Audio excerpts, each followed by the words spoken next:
Hello friends, welcome to my YouTube channel Devendra math classes. Question number 4 देखेंगे आज हम exercise 7.3 का। देखिए क्वेश्चन क्या कहता है, find the area of the quadrilateral whose vertices taken in order are. ये अपने को वर्टिसेस दिए हैं, ठीक है। और हमें क्या करना है भाई, इसमें क्वाड्रिलेटरल का एरिया फाइंड आउट करना है। तो क्वाड्रिलेटरल कैसी भी हो सकती है भाई, ये मान लिया एक क्वाड्रिलेटरल है और ये इसने बोला है कि ये किस में होने चाहिए भाई, ऑर्डर में लेने हैं। देखो टेकन इन ऑर्डर। अब टेकन इन ऑर्डर से मतलब है ए के बाद बी, बी के बाद सी, सी के बाद डी। या तो आप ऐसे लिखें या फिर क्लॉकवाइज लिखें या एंटी क्लॉकवाइज लिखें, ठीक है। ऐसा नहीं करना कि ये बी फिर सी यहाँ लिखो डी यहाँ लिखो, ऐसा नहीं करना है। और इनके वर्टिसेस दिए हैं, इसको हम ये जो दिए हैं उसको ए नाम रख लेते हैं, ए के मान लेते हैं इसको बी के मान लेते हैं -3 और -5 को, और सी के हैं 3 और -2 और डी के कितने हैं 2 और 3, ठीक है। हमें क्वाड्रिलेटरल का एरिया फाइंड आउट इसका करना है। तो हम क्या करेंगे, इसके लिए कोई भी एक डायगोनल को ज्वाइन करवा देंगे भाई। एक डायगोनल को क्या कर दें, ज्वाइन करवा दें, ठीक है। इससे क्या होगा, ये दो ट्रायंगल्स में बट रहा है। अब दो ट्रायंगल्स हैं तो ट्रायंगल का एरिया फाइंड आउट करना हम जानते हैं। तो हम क्या करेंगे, इस ट्रायंगल का एरिया फाइंड आउट करेंगे और इसका करेंगे और दोनों को क्या कर देंगे, ऐड कर देंगे, है ना। तो सबसे पहले हम फाइंड आउट करते हैं सॉल्यूशन। देखिए अब इसका निकालेंगे हम, एरिया फाइंड आउट करते हैं ट्रायंगल ए बी सी का, है ना। Area of triangle A B C. देखो एरिया होता क्या है, पहले फॉर्मूला हमने लिख लेना है, इस बात का ध्यान दें। तो x1, देखो सबसे पहले आपने x1 bracket plus x2 bracket plus x3 और ब्रैकेट, ऐसे आपने लिख लेने हैं, लिख लिए। उसके बाद में इसके अंदर y की टर्म लिखनी है भाई। देखो 1 के बाद क्या आता है, यहाँ 1 है ना, 1 के बाद क्या आता है 2, 2 के बाद 3, आपको 3 तक जाना है। तो 1 आ चुका तो ऐसे चलना है और जब 3 खत्म हो जाएगा तो वापिस यहीं आना है। तो x1 है तो y का क्या लिखना है, अब 2 लिखना है, माइनस में y का फिर क्या आएगा, 2 के बाद क्या आएगा 3, तो 1 2 3, ठीक है। अंदर y की टर्म लिखनी है आपको। ये मैं याद रखने का थोड़ा सा तरीका बता रहा हूं, आप भूलेंगे नहीं कभी भी। x2 है, x2 2 के बाद क्या आता है 3 आता है, तो y का 3 लिख दें, फिर 3 खत्म हो गया तो अब पीछे से आ जाए भाई, माइनस करके y का 1 लिखें अब, ठीक है। अंदर y की टर्म लिखनी है। x3 है तो 3 के खत्म हो गया तो y का 1 आएगा पहले, माइनस फिर y का 2 आएगा। ये हो गया इसका फॉर्मूला। अब यहाँ पे बात करें तो x1 जो वैल्यूज हैं हमने ए बी सी ये हैं वैल्यूज, उनको हम ये नाम रख लेते हैं। ये x1 y1 है मान लिया, ये क्या है x2 y2 है और ये x3 y3 है, ठीक है। अब यहाँ पे हम इसका एरिया फाइंड आउट करें तो क्या होगा 1/2, मैं थोड़ा इधर लिख लेता हूं इसको, 1/2 ऑफ x1 का काम कौन कर रहा है भाई, -4 ब्रैकेट y2 का काम इधर -5 कर रहा है, minus y3 minus of y3 का काम -2 कर रहा है और ये माइनस यहाँ है तो एक और ब्रैकेट हम रख लेते हैं -2, और ये ब्रैकेट हम दूसरे ब्रैकेट में इसको कन्वर्ट कर ले या फिर इस ब्रैकेट को थोड़ा सा बड़ा कर ले, है ना, ताकि डिफरेंस अपने को दिखे कि कहाँ तक ब्रैकेट थी। अब हम बात करें प्लस x2 की, तो x2 का काम कौन कर रहा है -3, तो ब्रैकेट में लिख लेता हूं मैं इसको, यहाँ प्लस है ना, बाद में खोल लेंगे। यहाँ पे क्या है भाई y3 की बात करें तो y3 का काम -2 कर रहा है और माइनस ऑफ y1 का काम कौन कर रहा है, -2 कर रहा है, तो ये ब्रैकेट में लिख लेंगे भाई, ठीक है। आगे है प्लस x3 किधर है भाई, ये रहा, इसकी वैल्यू है 3y1 -2 माइनस y2 है -5, तो माइनस ऑफ 5, ये ब्रैकेट और ये ब्रैकेट, ठीक है। अब यहाँ पे अगर बात देखें तो ये जो ब्रैकेट यहाँ से शुरू की थी हमने, ये बड़ी ब्रैकेट थी, इसको लास्ट में थोड़ा सा बड़े साइज में इसको कर देंगे बंद, ठीक है। अब यहाँ पे इसको सोल्व करें भाई, 1/2 यहाँ पे -4, यहाँ पे देखिए तो ब्रैकेट को सोल्व करेंगे तो -5 प्लस में 2 आएगा भाई, माइनस माइनस क्या हो जाता है प्लस, प्लस माइनस माइनस का 3 आ गया, यहाँ से 3 और यहाँ से क्या हो गया -2 और माइनस माइनस प्लस का 2 हो गया। और आगे देखें तो +3 है भाई, अंदर क्या है -2 और माइनस माइनस क्या हो गया प्लस का 5 और ये ब्रैकेट बंद। अब इसको सोल्व करें तो 1/2, यहाँ पे देखो -4, यहाँ कितने हैं भाई -4, और यहाँ कितने बचेंगे माइनस के 3 बचेंगे ना अंदर ब्रैकेट के अंदर -3, तो प्लस का कितना आ जाएगा 12, प्लस के 12। यहाँ देखें तो ये 0 बना देगा, इसको क्या कर देगा, इसको 0। आप लिखे चाहे ना लिखे, माइनस में 0 0 लिखे या ना लिखें। आगे देखें तो यहाँ पे देखें तो यहाँ 3 आएगा भाई प्लस का, इसके अंदर देखें 5 बड़ा है ना, तो 3 प्लस का ही बचेगा, और 3 को 3 से मल्टीप्लाई करेंगे तो 9 आ जाएगा भाई। तो कितना हो गया यहाँ से 21/2, 21/2 स्क्वायर यूनिट, है ना, स्क्वायर यूनिट। एरिया किस में होता है, स्क्वायर में, है ना। अब यूनिट जो भी होगी इसकी भाई मीटर सेंटीमीटर, अब इसमें तो दे नहीं रखी है।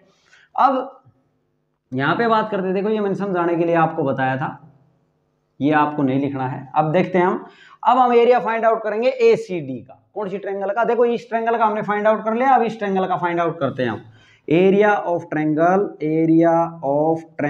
ACD is equal to 1/2। देखो 1/2।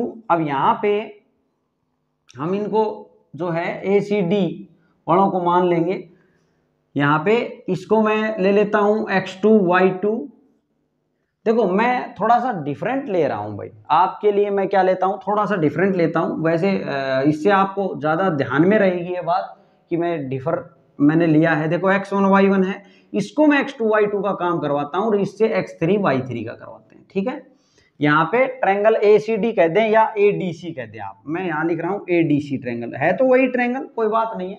देखिए एक बात का ध्यान देना है इसमें, जब मैं ये ट्रायंगल निकालूंगा ना ADC, अब मैंने उल्टा लिया है, अगर हम ऐसे लेते तो ये जो एरिया था वो किस में आता, मैंने देखो x1 y1 इसको नाम दिया है, x2 y2 इसको दिया है, इसको देता तो वैल्यू जो है एरिया ऑफ ADC जो आता ACD का, इस ट्रायंगल का एरिया जो आता वो किस में आता, पॉजिटिव में आता। लेकिन अब यहाँ पे आपको देखना है कि एरिया किस में आएगा, नेगेटिव में। हम जानबूझ के ये करवा रहे हैं, गलत नहीं है, वो गलत नहीं है, आप ऐसे भी कर सकते हैं, ठीक है। अब यहाँ पे देखेंगे हम आप ADC ले रहे हैं हम जानबूझ के 1/2। अब हम x1 y1 और x2 y2 का काम हम इससे करवा रहे हैं, अगर इससे करवा रहे होते और इससे x3 y3 का करवाते तो बिल्कुल पॉजिटिव में आंसर आता है इसकी तरह, जैसे ये है। अब इसमें यहाँ देखेंगे क्या आता है ना, थोड़ा डिफरेंट देखेंगे। अगर मान लो आपके साथ पेपर में ऐसी सिचुएशन आ गई, तो ऐसा भी तो हो सकता है ना, पेपर में आपके साथ ऐसी सिचुएशन आ जाए तो फिर आप क्या करेंगे, है ना। तो यहाँ पे देखते हैं, वही मेथड अपनाते हैं। यहाँ पे देखें x1 की वैल्यू रखता हूँ तो -4 रख दी भाई। y2 का काम कौन कर रहा है, 3, माइनस y3 का काम कौन कर रहा है, y3 का काम -2 कर रहा है, ठीक है, ये ब्रैकेट बंद। अब प्लस x2 का काम कौन कर रहा है, 2 कर रहा है, y3 का काम -2, माइनस ऑफ y1 का काम -2 कर रहा है, तो एक और ब्रैकेट में इसको कर लेंगे।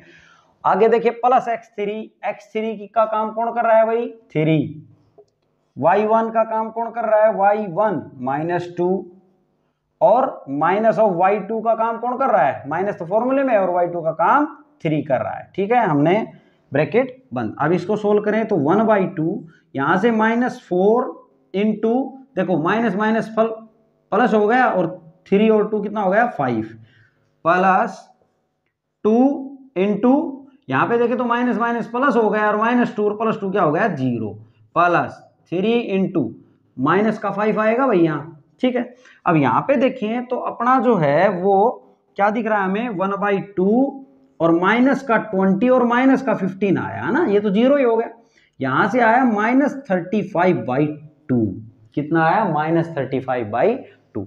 तो ऐसा आपके साथ भी आ सकता है। अब आपने देखें कि लेकिन यहाँ एक बात ध्यान देने की है कि एरिया कभी भी नेगेटिव में नहीं होता है, तो आपको इसको क्या कर लेना है, पॉजिटिव में लिख लेना है। एरिया कभी भी नेगेटिव में नहीं होता है। हाँ, अगर आपने ये ऐसे लिया होता, ACD लिया होता, यानी कि x2 y2 का काम इससे करवाया होता, x3 y3 का इससे करवाया होता, तो आपका आंसर पॉजिटिव में आता डेफिनेटली। आप करके देख लेना चाहिए भले ही इसको, ठीक है। तो मैंने वो सिचुएशन बताई है, आपके साथ भी आ सकती है। यहाँ पे लिखेंगे सिंस यहां पे लिखेंगे बट एरिया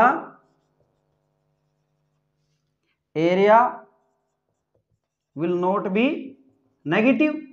भाई एरिया क्या होगा, नेगेटिव में नहीं होगा, ठीक है। तो therefore area of triangle ADC का क्या आ गया, 35/2 स्क्वायर यूनिट। इसको पॉजिटिव में करके आपको लिख देना है, ठीक है। देखिए ये जो नेगेटिव पॉजिटिव का चक्कर है वो अगर आप +2 क्लास में जब जाएंगे तो डिटर्मिनेंट्स आप पढ़ेंगे, वहां पे जाके क्या पढ़ेंगे, डिटर्मिनेंट्स। जो ये फॉर्मूला बना हुआ है आपका, ये भी डिटर्मिनेंट से ही बनता है। अब यहाँ पे उसको काफी सिंप्लीफाई मुझे बताना पड़ेगा, तो आप बस इतना थोड़ा सा ध्यान में रखें कि ये ऐसा होता है। अदरवाइज आपको ये भी समझ में आ जाता है कि ये माइनस क्यों आता है यहाँ पे, ठीक है। अब यहाँ पे आप बस इतना ध्यान में रखें कि ये जो वैल्यू है, एरिया अगर नेगेटिव में आता है तो एरिया नेगेटिव में नहीं होता है, उसको पॉजिटिव में आपने लिख लेना है।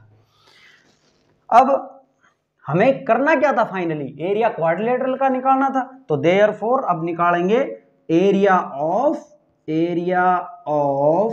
क्वाड्रिलेटरल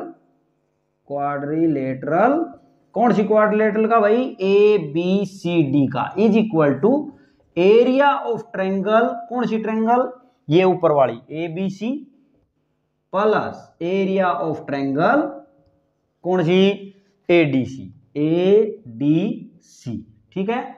इन दोनों ट्रायंगल्स का जो एरिया आया है उनको क्या कर देंगे, ऐड कर देंगे, तो क्वाड्रिलेटरल का एरिया आ जाएगा इज इक्वल टू, यहां पे बात करें तो इसका एरिया कितना आया था भाई, 21/2 प्लस वैल्यू ये नहीं लेनी, ध्यान रखना, वैल्यू ये नहीं लेनी, ये लेनी है ना, एरिया नेगेटिव में नहीं होता है ट्रायंगल का, ये वैल्यू रखनी है। कभी इसको रख दें गलत हो जाएगा, नहीं तो यहाँ हो गया 35/2, ठीक है। यहाँ पे अगर ऐड करेंगे तो 2 ही एलसीएम आना है भाई, यहाँ तो 2 एलसीएम आ जाएगा, तो यहाँ से 21 ही आएगा और यहाँ से 35 ही आएगा। तो ये कितना आ जाएगा, 5 और 1 6 हो जाएगा, और ये 5 हो जाएगा /2। तो 2 से कितना आ गया भाई, 28। तो 28 और एरिया हमने निकाला है तो स्क्वायर यूनिट। अब यूनिट चाहे कुछ भी हो, इस क्वाड्रिलेटरल का एरिया कितना आ गया, is equal to 28 square unit. Okay student, ये था आपका क्वेश्चन नंबर 4।